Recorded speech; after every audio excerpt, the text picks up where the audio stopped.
वचन बाबूजी महाराज तीसरा भाग वचन नंबर 13वां। आगरा 10 मार्च 1938। सत्संग करने और वचन सुनने की विधि। जीव वही कार्रवाई करेगा जो उसको सुहाती है। जो काम उसको नहीं सुहाता वो कभी नहीं करेगा। सुहाने से मतलब ये है कि जिसमें उसको हित है और चित्त आ गया है, वो काम उसको प्रिय लगता है। अगर हित होगा तो उसमें चित्त भी आएगा। अगर सत्संग उसको सुहाएगा तो सत्संग में जो उपदेश किया जाता है उसको हित और चित्त से सुनेगा और तभी सत्संग का फायदा भी ले सकता है। अगर हित और चित्त नहीं होगा तो वो उपदेश सुनेगा ही नहीं। समझना और उसके अनुसार बरतना तो बाद में है। महज पत्थर की मूर्ति की तरह सत्संग में आकर बैठ जाने से सिवाय कर्म कटने के और कोई फायदा नहीं होगा। सत्संग में सब तरह के जीव इकट्ठे होते हैं। ऐसी मिसालें भी देखने में आई हैं और आती हैं कि जिन्होंने 25 बरस तक सत्संग की सुबह शाम हाजिरी दी, बल्कि बराबर सत्संग में ही रहते थे, पड़ोसी थे, मगर उन पर सत्संग का कुछ असर नहीं हुआ। उनको इतना तक मालूम नहीं हुआ कि संत मत, राधा स्वामी मत क्या है। उनको राधा स्वामी नाम और राम नाम में फर्क ही नहीं मालूम हुआ। ऐसे शख्स पत्थर की तरह कठोर हैं। उन पर कोई असर नहीं होता, चाहे तमाम उम्र सत्संग किया करें। दुनिया में लोग राम नाम भी जप रहे हैं, उनको भी उसका फल मिलेगा। राधा स्वामी नाम सबसे ऊंचा और बड़ा है, इसलिए इसको लेंगे तो कुछ ज्यादा फायदा मिलेगा। सत्संग में खूनी भी आए और अरसे तक सत्संग करके चले गए। पशु चोले से निकलकर भी सीधे सत्संग में चले आते हैं। सत्संग लोहे की हाट की तरह है। इसमें सब प्रकार के जीव आते हैं। हर एक श्रेणी, क्लास और दर्जे का कम से कम एक जीव बतौर नमूने के सत्संग में मौजूद रहता है। उसके जरिए उस श्रेणी के सब जीवों पर असर पहुंचाया जाता है। जो सत्संग में आता है वो चाहे कैसा ही हो, अंतर में उसका कोई संस्कार जागा है जो उसको सत्संग में खींच कर लाता है। अंतर के हिसाब से सब बाकायदा और बामतलब है। सत्संग का असली फायदा और मतलब तो किसी परमार्थ के भाग्यवान को ही हासिल होगा जिसको सत्संग सुहाता है। बाकी और जीव जिनका किसी तरह का भी सत्संग से नाता जुड़ता है, उनको इतना फायदा तो होगा कि उनके कर्म बहुत जल्दी कटेंगे और आगे के लिए संस्कार और अधिकार पैदा होगा। अगर सत्संग के बाहर रहते तो वो कर्म या तो कभी न कटते या उनके कटने में बड़ी मुद्दत लगती। इसमें भी बड़े दर्जात हैं। हरचंद पानी में पड़ा पत्थर बाहर के पत्थरों से किसी कदर शीतल है, मगर आखिर जो पत्थर है उस पर पानी का क्या असर होगा? वो पानी में घुल नहीं सकता। बड़ी मुद्दत तक पानी में पड़ा रहे तो मुमकिन है कि अगर पहले बड़ा पत्थर था तो अब कुछ छोटा हो जाए, मगर उसकी कठोरता नहीं जा सकती। अगर उसको किसी काम में लाया जाए तो लोहे की टांकी और हथौड़े से उसको गढ़ना पड़ेगा, और जब टांकी हथौड़ा मारा तो आग निकलेगी। मुद्दा कहने का यह है कि सत्संग में आ बैठने से कुछ नहीं होगा। सत्संग की रीत से करना चाहिए, तब सत्संग का असर होगा और फल मिलेगा।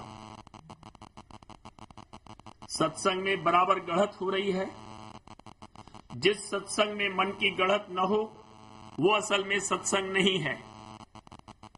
जो लोग गढ़त से भागते हैं वो संत मत और राधा स्वामी मत के अनुयायी नहीं है। यानी वे लोग जो बिना गढ़त के राधा स्वामी मत का होना कहते हैं, राधा स्वामी मत के दुश्मन हैं। बिना गढ़त के न तो अंतर में चाल चल सकती है और न दुरुस्ती हो सकती है, नामुमकिन है। गढ़त अंतर और बाहर दो तरह से होती है। पहले बाहर की गढ़त हो और उसको खुशी से झेले, तब अंतर की गढ़त बर्दाश्त कर सकता है। अगर बाहर की गढ़त शुरू होते ही भाग गया तो अंतर में क्या गढ़त होगी और क्या चाल चलेगी।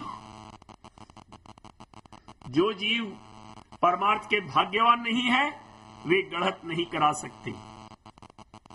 जब तक खातिरदारी, दिलदारी, आओ भगत और मान बड़ाई होती रही तब तक तो सत्संग में टिके, और जो ही उनके मन की मर्जी के खिलाफ कोई काम हुआ, यानी उनकी गढ़त शुरू हुई कि सत्संग छोड़कर भाग गए और सत्संग व सत्संग के अधिष्ठाता बुरे लगने लगे।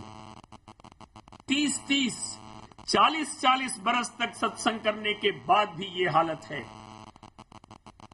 असल में उन्होंने सत्संग की रीत से किया ही नहीं। इतने दिनों सत्संग में मालिक की दया से और किसी पुराने संस्कार की वजह से पड़े थे। सत्संग का उपदेश न उन्होंने कभी हित चित से सुना और न समझा। उनको पता ही नहीं कि राधा स्वामी मत क्या है।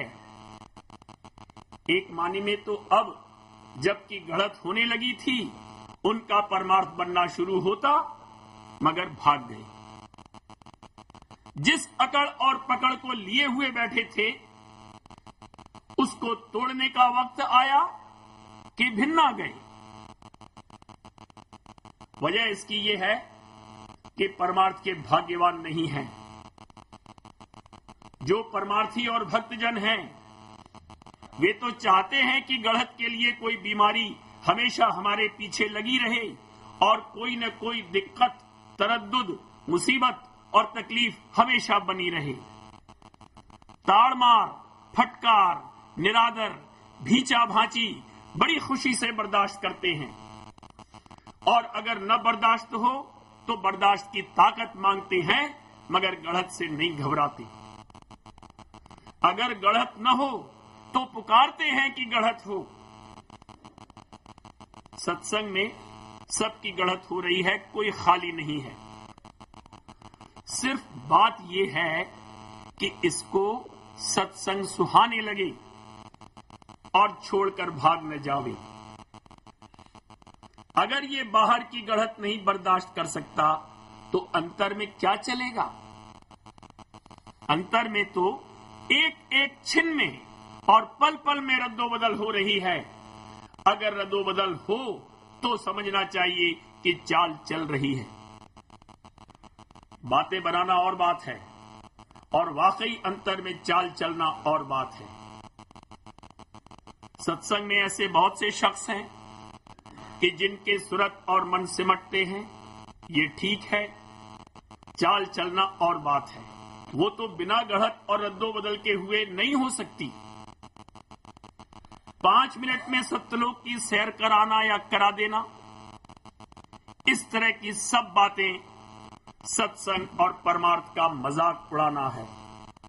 असल में उन लोगों ने कभी सत्संग में धंसकर नहीं किया। पहले सत्संग में समाये और धंसे, तब सत्संग का असर होगा और तब गढ़त से नहीं भिन्न आएगा। सत्संग के अधिष्ठाता सुहाने चाहिए, प्रिय लगने चाहिए। ये बात इस पर मुनहसिर है कि किस कदर कर्म कट चुके हैं। सो कर्म काटने का बंदोबस्त मालिक ने किया है। कुदरती कायदे से कर्म कटते कटते जब उनका वेग कम हुआ और इस बात की काबिलियत आई कि संतों का उपदेश हित और चित्त से सुन सके, तब संत पधारे और अब राधा स्वामी दयाल प्रकट हुए। अब संत मत राधा स्वामी मत ही है। पिछले जो संत आए उनका संत मत भी वही था, कोई दूसरी चीज नहीं थी। जो मत के सत्यलोक का भेद दे वो संत मत है। और अब राधा स्वामी दयाल ने राधा स्वामी नाम का भेद दिया तो ये राधा स्वामी मत है। प्रथम प्रगट संत कबीर साहब हुए थे। दुनियादार संतों की कदर नहीं जानते हैं, उनको परमार्थ की चाह नहीं है। वे लोग कबीर साहब और गुरु नानक की बानी न समझ सकते हैं और न उसकी कदर कर सकते हैं। विद्यावान और आलिम कविता व शायरी और व्याकरण और ये कि कैसे कैसे लफ्ज जड़े गए हैं, इस तरह की बातें देखते हैं और अपना फैसला लिख देते हैं कि कोई बढ़िया शायरी तो नहीं है, लेकिन हाँ अच्छी बातें लिखी हैं।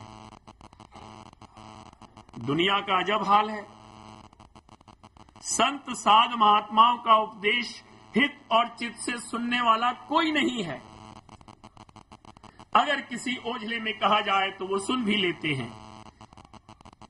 संतों को ज्ञान मत वगैरह सब चीजें कहनी पड़ी और राम नाम भी अपनी बानी में लाना पड़ा, मगर जगह जगह फिर भी कह दिया कि असली चीज कोई और है। जिन्होंने खुल्लम खुल्ला साफ साफ फक्कड़पने से कहा, उसको दुनिया का दंड उठाना पड़ा, सूली पर चढ़ना पड़ा। दंड और सूली उनका कुछ नहीं बिगाड़ सके। जिन कर्मों की वजह से दुनियादार लोग संत साध महात्माओं का उपदेश नहीं सुन सकते, उन कर्मों को उन्होंने अपने ऊपर झेलकर दुनिया के कर्म हल्के किए और सूली पर चढ़ गए। अंतर में तो सूली पर सबको चढ़ना पड़ेगा, मगर वे बाहर में भी सूली पर चढ़कर दुनिया को फायदा पहुंचा गए। कुदरती कायदे से एक दर्जे तक कर्मों का वेग हल्का होने पर ये इस काबिल बनता है कि सत्संग में आवे। ये पहली स्टेज है। बाद इसके दूसरी स्टेज ये है कि सत्संग के अधिष्ठाता और उनका उपदेश सुहाने लगे। उनका उपदेश ये अमृतपान करने की तरह ग्रहण करे। सत्संग में इस तरह से नहीं कहा जाता है कि तुम फला बुरा काम कर रहे हो, इसको मत करो, बंद कर दो। सत्संग में सिर्फ उसूल बयान किया जाता है।